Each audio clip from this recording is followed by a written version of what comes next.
Imagine this. You wake up, but something is wrong. Your eyes open into complete darkness, not the kind of darkness you see at night, but a thick, suffocating blackness that feels solid, like it's pressing against your face, your chest, your entire body. You try to move your hands, but they hit something immediately, something hard, inches above you. Your elbows can't extend, your legs can't stretch, your entire body is trapped in a space barely bigger than yourself. And then it hits you. You're not in a room. You're not in your bed. You're inside a coffin, buried underground. Now pause for a second and ask yourself this. What would you do in the first 10 seconds? Would you panic, or would you try to stay calm? Because the truth is, those first few seconds decide everything. Your heart starts racing, your breathing becomes heavy, faster, uncontrollable, and without realizing it, you're already making the biggest mistake that could kill you. You see, inside a coffin, oxygen is limited, extremely limited, and every rapid breath you take, every panic-driven gasp, is literally burning through your survival time. Most people think suffocation would take hours, but in reality, if you panic, you could pass out in less than 30 minutes, sometimes even faster. Now imagine this. Your hands are pushing against the lid, but it doesn't move. The wood creaks slightly, dirt presses down from above, making it even heavier. You scream, but no one hears you. Your voice is trapped, just like you. Sound doesn't travel well through layers of soil, especially if you're buried deep. So even if someone was walking just a few feet above you, they wouldn't hear a thing. And that realization, that no one knows you're here, is where true fear begins. But here's something even more terrifying. Your brain starts working against you. Because in extreme confinement and darkness, your mind begins to hallucinate. You might feel like the walls are closing in, like the coffin is shrinking, like something is crawling on your skin, even if nothing is there. Your brain is trying to process the impossible situation, and it creates its own nightmare. Now here's the real question. Can you actually survive this? Is there any way out, or is this a guaranteed death sentence? Because believe it or not, there have been real cases, people waking up inside coffins, and a few of them actually made it out alive, but only because they did one thing differently. They didn't panic. They slowed everything down. They controlled their breathing. Because oxygen is your currency now. Every breath is a second of life, and if you waste it, it's over. Now, let's break this down. An average coffin contains just enough air to survive maybe 1 to 2 hours under calm conditions, but panic can cut that time in half, or worse. And here's where things get even more intense, because the real danger isn't just running out of oxygen, it's carbon dioxide buildup. Every time you exhale, CO2 increases, and high CO2 levels can make you dizzy, confused, and eventually unconscious, even if there's still oxygen left. So your own breathing, the thing keeping you alive, slowly becomes the thing that kills you. And that's why the first rule of survival is simple. Don't panic. But how do you not panic? When you're buried alive, your brain is screaming, your body is fighting, your instincts are out of control. This is where survival becomes psychological, not physical. You need to slow your breathing. Short, controlled breaths, reduce movement, conserve energy, and most importantly, think, because there might still be a way out.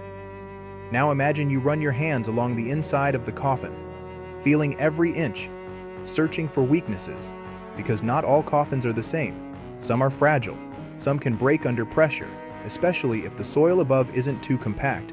But here's the catch. If you push too hard, too fast, you might collapse the lid, and once dirt starts pouring in, things get much worse, because now you're not just in a coffin.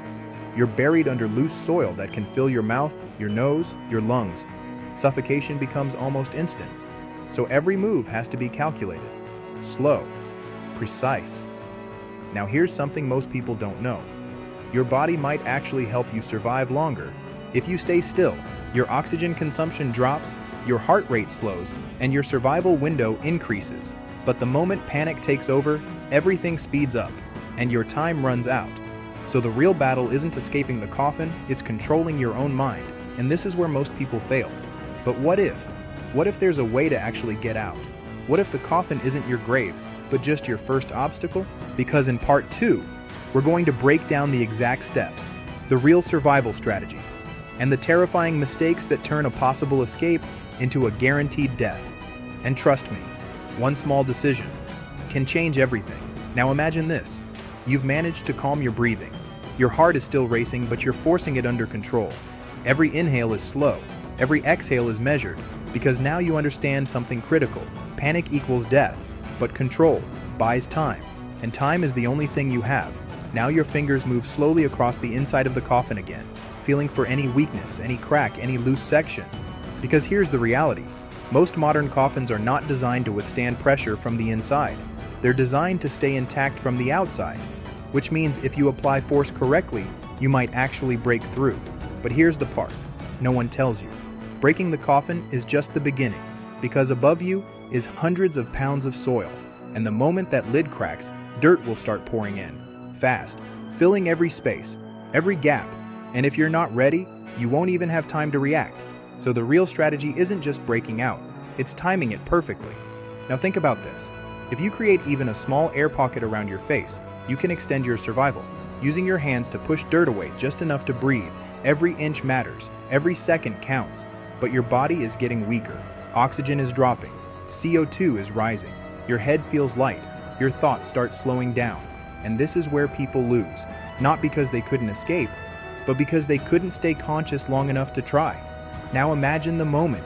You push hard, the wood cracks, dirt starts falling, your instincts scream to panic, to thrash, to fight wildly, but that's exactly what you cannot do, because sudden movement will collapse everything around you. Instead, you need controlled force, small movements, creating space, pushing dirt downward, sideways, anything to avoid it falling directly onto your face. This is survival at its rawest form, and here's something even more terrifying. Even if you reach the surface, even if you break through, you might still not be safe, because your body has been under extreme stress, lack of oxygen, possible injury, dehydration, and your coordination is gone. You could collapse just inches away from freedom, and that's happened before, real cases, where people almost made it, but their body gave out at the last moment. Now ask yourself this, would you have the mental strength to keep going, even when your body is shutting down? Because that's what it takes, not just physical effort, but absolute mental control, the ability to push through fear, confusion, and exhaustion. And here's the final truth. Most people don't survive this, not because it's impossible, but because they panic too early, they lose control, and they run out of time. But the few who did survive, they all had one thing in common. They stayed calm. They thought, they acted with precision, and they refused to give up, even when everything felt impossible. So next time you think about fear, about being trapped, about losing control, remember this scenario, because it's not just about a coffin. It's about how you react when everything goes wrong, when you're alone, when no one is coming to save you, when the only thing standing between you and death is your ability to stay calm and think, because sometimes survival isn't about strength, it's about control. And in a situation like this, control is everything.